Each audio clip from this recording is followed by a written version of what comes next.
Hi, good evening, everyone. Well, it started to rain. You know, what can we say? April showers bring December snowstorms, something like that. We've got a couple of mystery-type shows tonight, and we're going to start with a Nero Wolfe. The American mystery writer Rex Stout created fictional detective Nero Wolfe in 1934. Nero Wolfe is a big guy. He's 5'11" and is frequently said to weigh 1/7 of a ton, which if you've got your calculators with you, somebody can figure that out. I'm not sure, but it's quite a bit. Due to his size, Nero Wolfe tried to solve crime from home without visiting crime scenes. He relied on his assistant, Archie Goodwin, who did the legwork, interviewing witnesses and gathering clues for interpretation by Nero Wolfe at home. Now, Nero Wolfe was a strange kind of guy. For example, he had sounds appear when you never would know it. He was known for his particular tastes and love of gourmet food.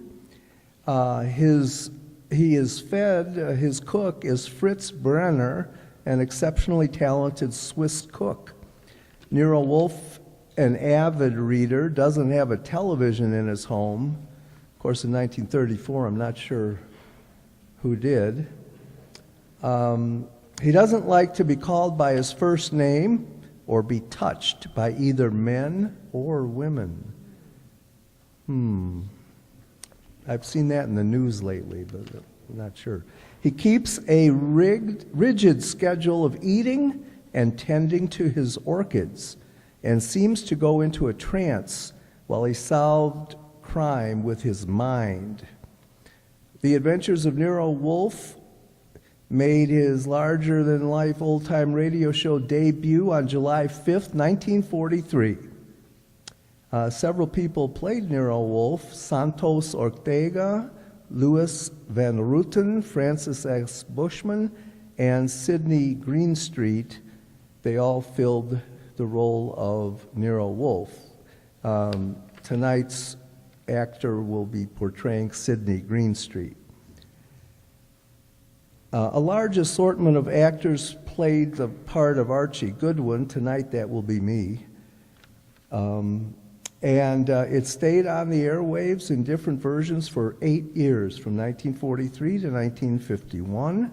And so, without further ado, we will start The Adventures of Nero Wolfe, Stamped for Murder.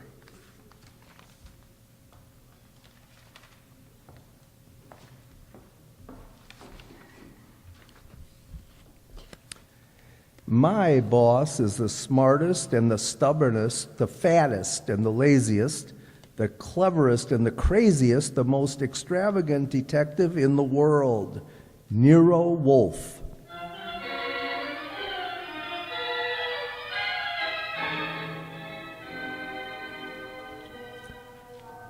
It's the adventure of Stamped for Murder with that brilliant, eccentric private detective, orchid fancier, and gargantua gourmet, Nero Wolfe, starring Sidney Greenstreet.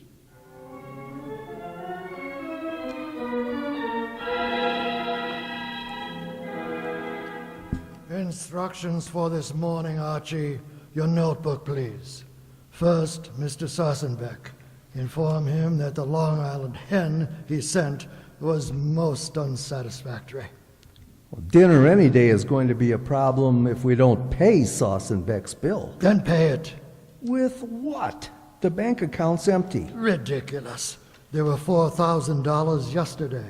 But you bought that shipment of orchid bulbs from Lionel Gutner. Mr. Wolfe, we need money. You've got to stop eating and drinking beer long enough to earn some. Phooey, you're an alarmist. Will you, for the love of heaven, stop turning down clients and turn an honest dollar? I've got a couple of prospects right outside the door. Send them away. No, sir.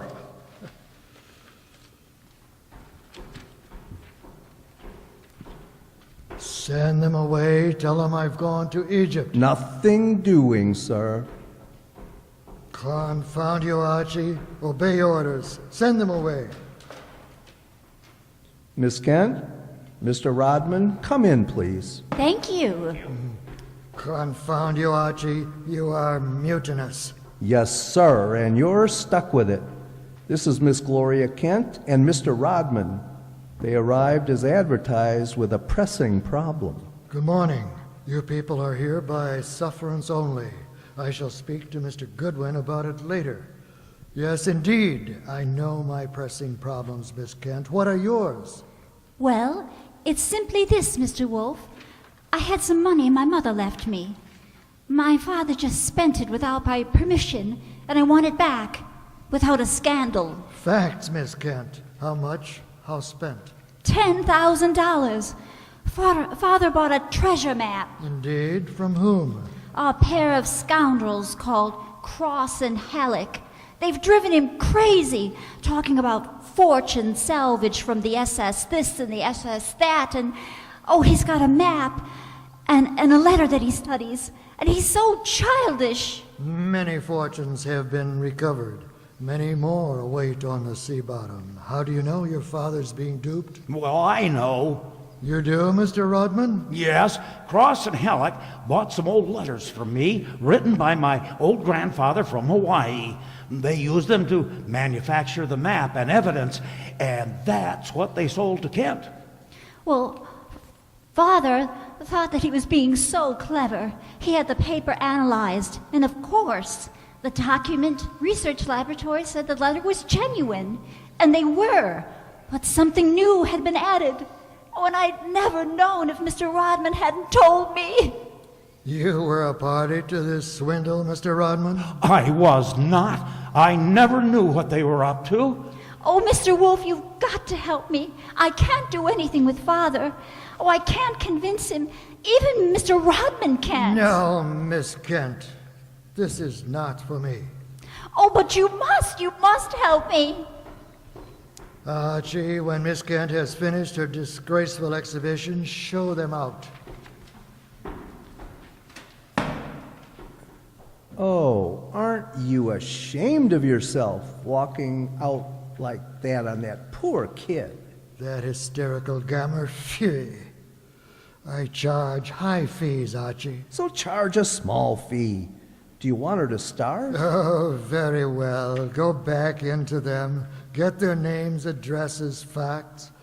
I am not committed to Miss Kent's case, but we'll see. Be the tribute I pay for your weakness for a pretty face.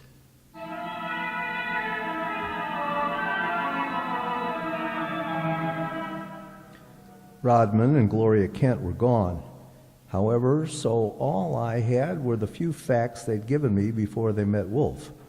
I felt guilty about that when he came back into the office and sat down in his specially built chair. He closed his eyes, and I glared at him. Did you tell me you were going to help this girl just to get her out of the office, or did you mean it? No, sir, no, sir. You made a promise, and you're stuck with it. What did you get from Rodman? Name, address, occupation. He's a librarian, that's all. Very careless, Archie. You missed the significant points. Such as? How did Rodman discover the letters he sold were being altered by forgery and used for swindle? How did he locate the duped Mr. Kent? Yeah, I guess you're right. I'll ask him next time. Get Cross and Halleck. On my way. You'll find them at the Hotel Bogart. Ha ha! Wrong, sir. According to my notes, their address is... Never mind their address. The Hotel Bogart is the headquarters for successful confidence tricksters. They celebrate their victories there while the money lasts. You will possibly find Cross and Halleck drinking whiskey or lunching, probably both.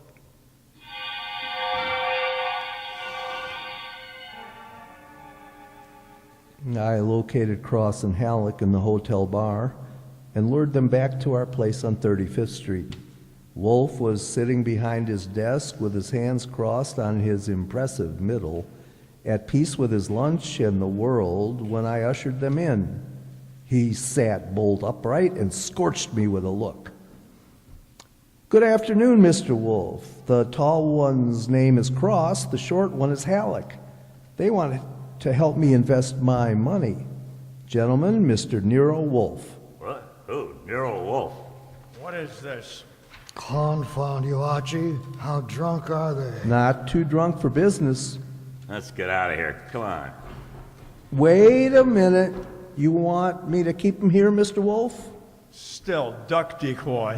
Not by violence, Archie. Come back here, gentlemen, unless you want 7 years in the state penitentiary. Unless what? You got nothing on us, Wolf. Nothing. I have the Kent case. The Kent case? That's a laugh. We're sitting pretty.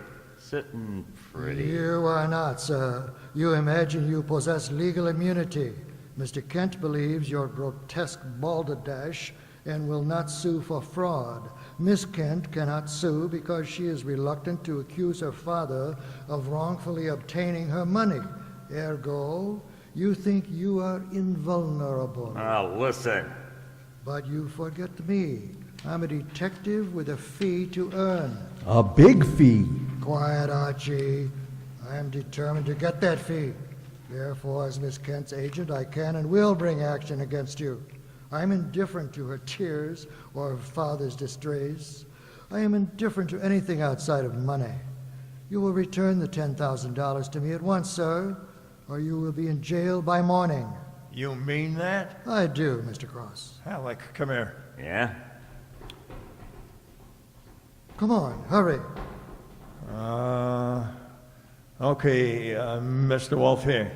Mr. Wolfe, Halleck and I have decided we don't want to get in any trouble with you. Here's your 10 grand. Let's have it. Give the dough to Mr. Kent and get the letters and map back for us. You've got a reputation for being tricky but honest. We trust you. Well, let's go. Come on.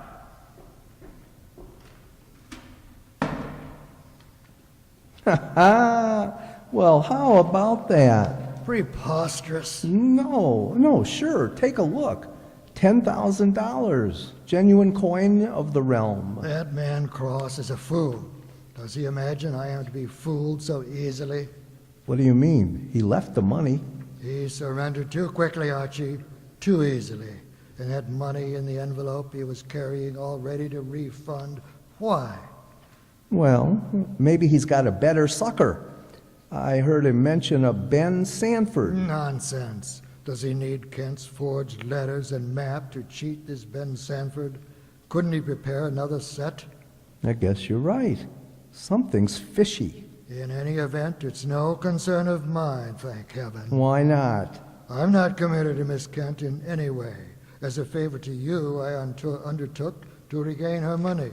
I have done that. You may take it back to her and obtain the forged papers in return. But I don't... Silence, Mr. Goodwin. Go to your redhead charmer and leave me in peace. I intend to spend this afternoon with my New World Atlas.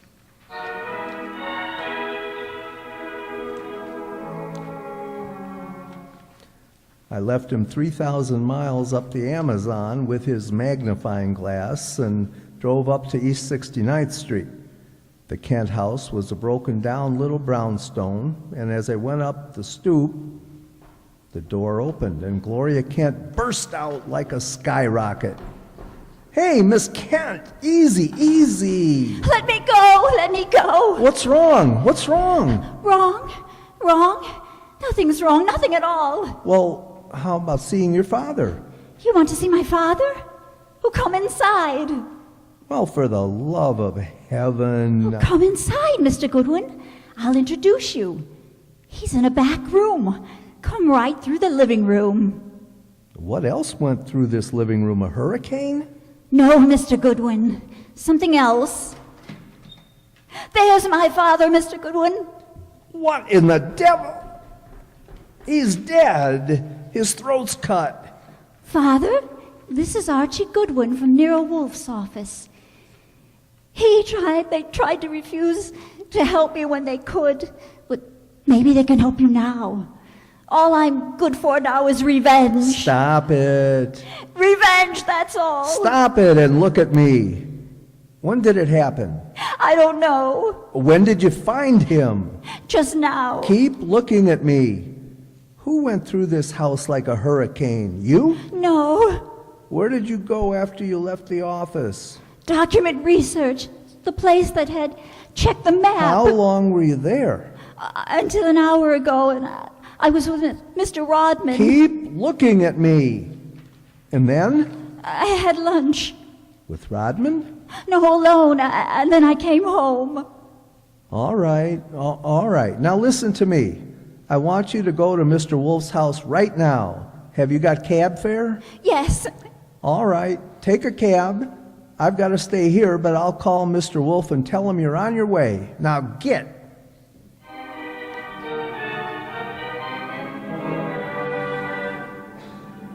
I called Wolfe, told him everything, and he instructed me to advise Inspector Kramer, who arrived with the homicide squad. I gave the inspector everything while the squad photographed and measured, print dusted and detected. At 3:30, Kramer took me back to the house on 35th Street for a fight with Wolfe. It's a great story, Wolfe. Great. Kent buys a phony treasure map. Everybody knows it's phony, except Kent. But Cross and Halleck try to buy it back, and Kent gets himself murdered. Did you find the map and letters in the house, Inspector? No. No, I didn't. The killer was after the map. The phony map? Certainly. Why? Maybe it's not phony. I'd better see that girl now. Oh, you fancy her for the murder? Well, I'll know after I ask a few questions. Tonight, she's had a shock, Mr. Kramer. She needs a rest. Look, Wolfe, I want her. Why bother with her when there's so much work to be done? Yeah. Such as? Cross and Halleck. Find them, and the mystery man they spoke of, Ben Sanford. He's the man you want now, not this poor, overwrought girl. Well, okay. The girl will be here for questioning tonight, though. Huh? Tonight, Mr. Kramer. Okay. You'll hear from me later on. Well, you buffaloed him out of that, okay. Say, why don't you want her questioned? Is she guilty? I don't know. Well, what did she say when she got here? She said nothing. She never arrived. She never what? She never arrived. Well, then, why did you tell Kramer she was resting? Would he have believed the truth? Phew. She must be found. More important, we must learn why forged letters and forged map produced turmoil. Find the killer and you find the map. You said so. I said the reverse, which is altogether different statement. Archie, I want a photograph of that map. Get it? Oh, sure. Any particular camera you want me to use? You'll find the photograph at 200 Vanderbilt Street. Are you kidding? The lab cannot check the authenticity of old papers without photographing them in ultraviolet light, infrared light, and so on. If this document research lab has examined those papers, they will have photographs. Get them.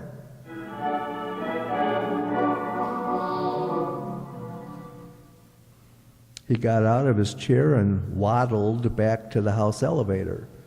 It was 4 o'clock and time for his regular afternoon session with his orchids. I drove down to the document research laboratory on Vanderbilt and got such a shock that I grabbed the office phone and dialed Wolfe at once.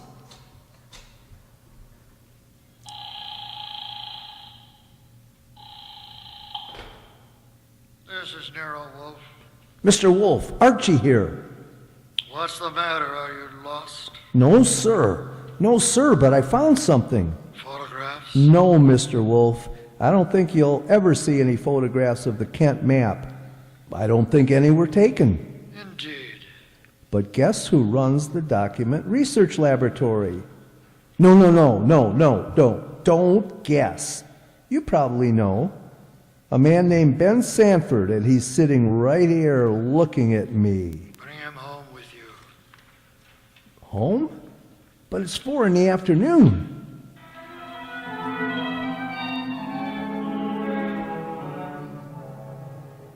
Hey, how about this place? How about it?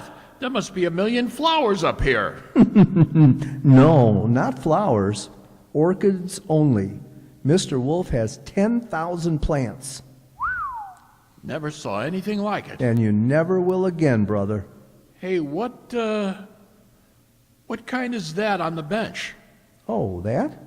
That's our pride and joy. Ontoglossum harryanum. Above them, the Van Beter seriana, and the pink ones are the Celogiania panderotus. Now, the large object mulching flower pots is Nero Wolfe. Mr. Wolfe, Ben Sanford. Good afternoon, sir. Hi. I came along to be obliging. I've got nothing to say about anything. How much have you offered Cross and Halleck for their treasure map? No comment. Mr. Sanford, I'm going to make some assumptions. I assume that you are not, in fact, a document expert, but an accessory to the fraud of Halleck and Cross. No comment. That you actually prepare fraudulent maps for those swindlers, and then, in the guise of an expert, guarantee their authenticity. No comment. But this you must answer. You did guarantee the authenticity of the map and letters Kent bought. It's on record. All right, I did. Then will you admit they were forged? What are you, a comic? No. You guarantee the value of the Kent map? Yes. As an expert? Yes. Then you've convicted yourself of murder. Murder? What is this? Mr. Kent was murdered, sir, evidently for the map and letters he bought. But of all persons involved, you alone believe in the value of the map. No one else does. Therefore, you alone would have murdered Kent for the map.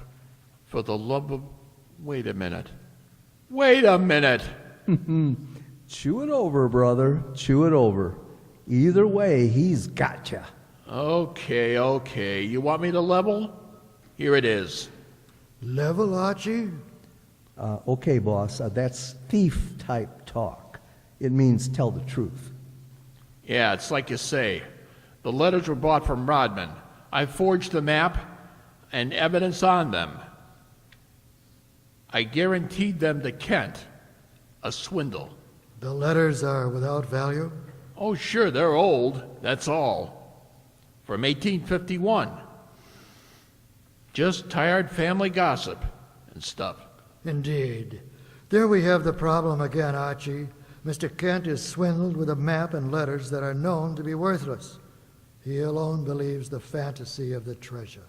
There isn't any treasure. Never was. Yet Cross and Halleck refunded the swindled money so eagerly. It's obvious they want those worthless documents back badly. Someone else wants them back so badly he murders Mr. Kent. Why? I don't know. Archie, we must find the girl. There's a chance she turned to Mr. Rodman for refuge. I'm sorry, you'll have to go there at once. If the girl isn't there, bring Rodman.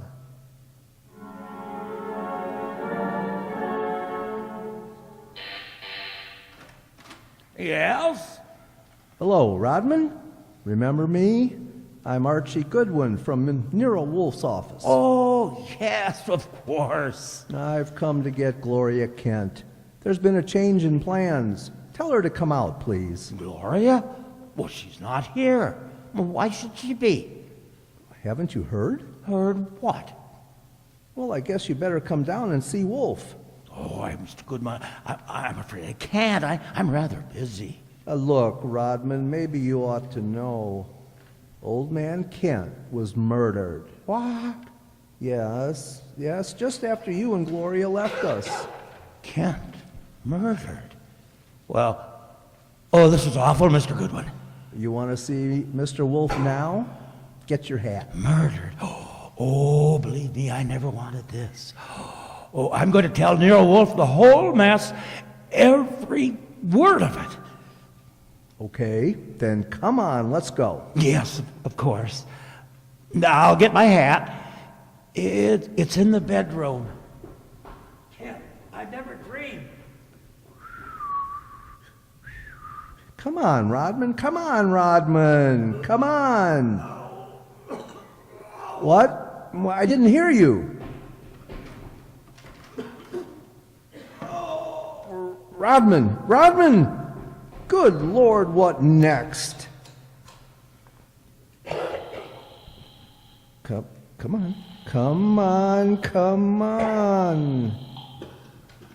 This is Nero Wolfe. Archie here. We got a tough break. Yes? While I was waiting for Rodman at the front door, he went into the bedroom for his hat. The killer was there. How do you know? He cut Rodman's throat. Tell him. The back window was open. It's a ground floor apartment. He was out and gone before I had a chance. Archie, where were your wits? Let me alone.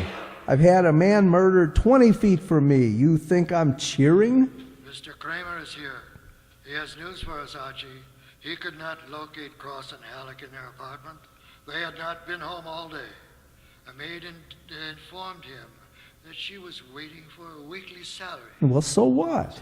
She was most angry and peppery, Mr. Kramer informs me. Red pepper? Exactly. Okay, maybe I know what you mean. I'll try to deliver the goods this time. Goodbye.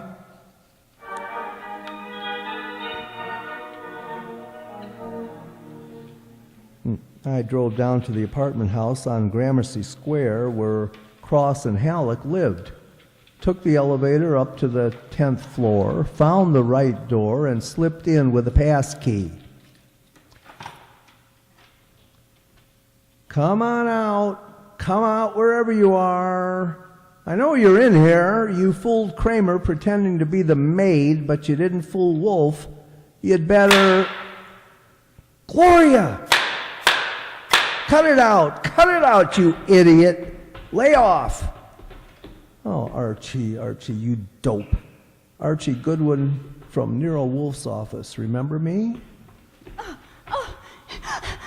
me go! Give me the gun, Gloria. Give it to me. Who did you think I was? Halleck! Oh, brilliant. So Wolfe figured you out, huh? You're a brave girl. They killed your father? You came up here and waited for them. You were going to kill them right back, huh? Oh, that red-headed temper. And you bluffed Kramer into thinking you were the maid. I had to do something. It was the only thing I could think of. To come here and kill them. Well, you're coming home with Archie. And just remember one thing. When Wolfe's working for you, don't try to do any thinking. It only gets in Wolfe's way.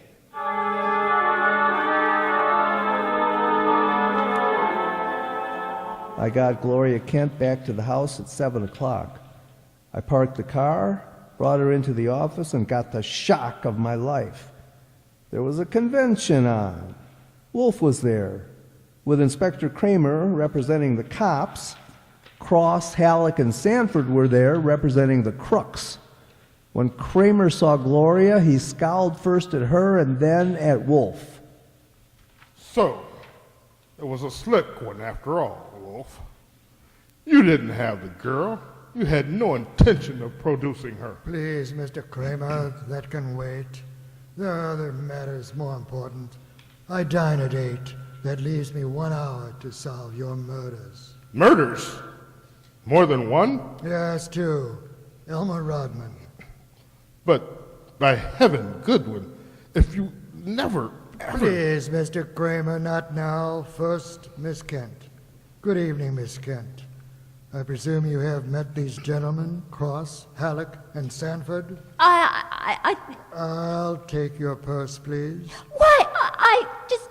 Don't think me as naive as Mr. Goodwin, miss. When you left your home after the murder of your father, you took the map and letters with you. They're in your purse now. That's not true.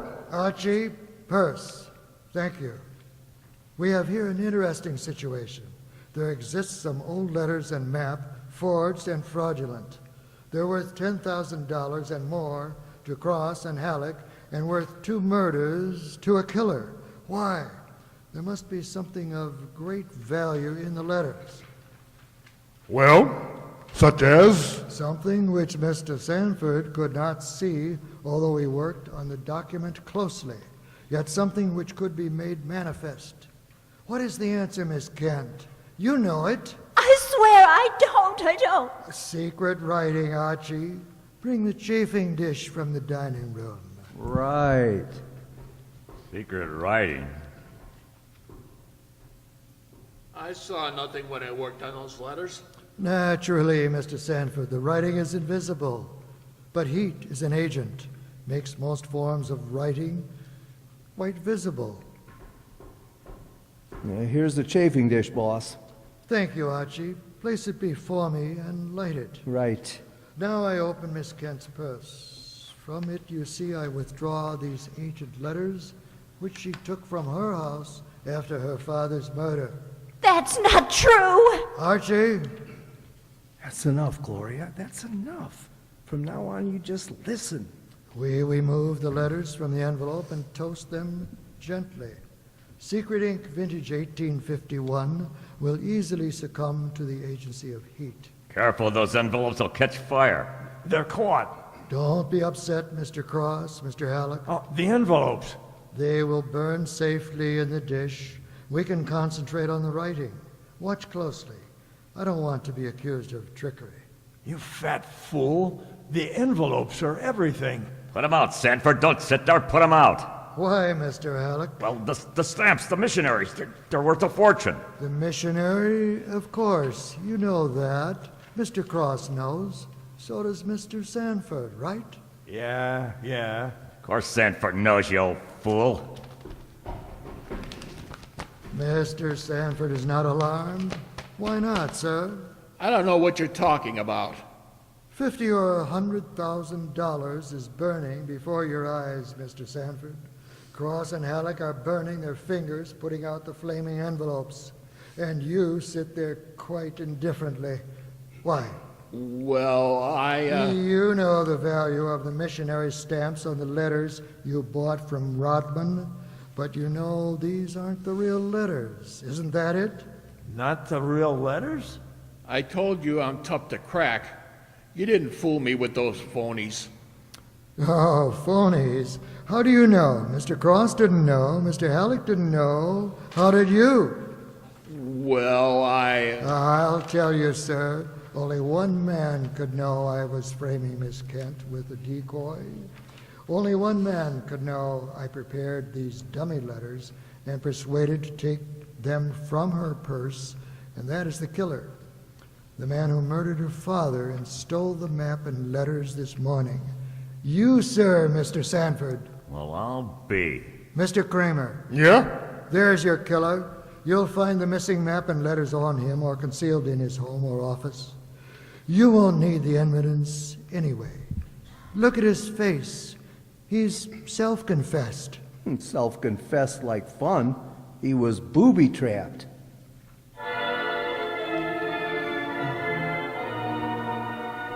No, Mr. Kramer, not a complicated case, really. Very simple. Elmer Rodman sold a packet of old family letters to the swindlers for a small sum. They used the letters to perpetrate their fraud on Miss Kent's father. And the stamps on the letters were valuable? They were special Hawaiian issue 1851, Miss Kent. Nicknamed missionaries because missionaries used them for writing home. They're extremely rare stamps worth upwards of $25,000 each. Hey, no wonder they were worth 2 murders. We found 5 of them on Sanford. Excellent. Somewhere or other, Rodman discovered the value of the stamps after he sold the letters. In his effort to get them back, he communicated his discovery to the swindlers, Cross, Halleck, and Sanford. So that's why they refunded the money so fast. Precisely, in an effort to have the sale rescinded. Rodman sought out Kent and tried to convince him of the fraud. Alas, he would not listen to the truth, Mr. Kramer. Oh, I get it.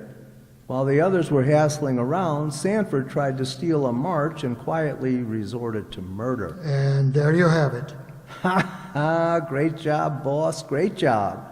So Gloria not only gets her 10 grand back, but 5 times 25, which is about 125,000 worth of goodies. Now, figuring your rates by the hour, that means you've done a gratis job worth about... Miss Kent, I did not, nor will I demand a large fee for what I have done. I will not go back on my word, but I can beg for a favor. Well, I'll only be too happy to. Wait. I must ask something that will not be easy to grant. What is it?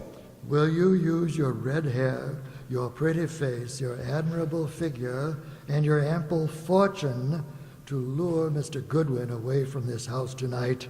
I would like to enjoy my dinner in peace. Well, that won't be difficult. Let's have an understanding right now, Gloria. Difficult for you or for me? I'll be delighted. Indeed. To spend an evening with Mr. Goodwin, there's only one word for you, Miss Kent. Intrepid.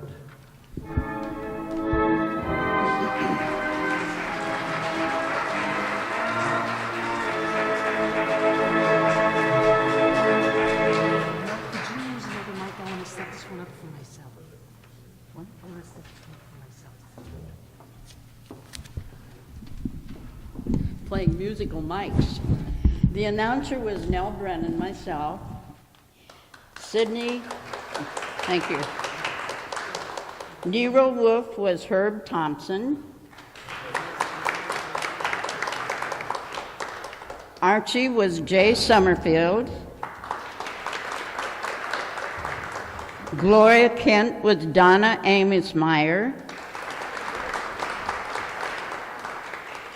Elliot Rodman was Bob Dolzen. Ben Stanford was Tom Dugan. Halleck was Dave Sanchez. Cross was Roger Morris. Inspector Kramer was Andre Dixon.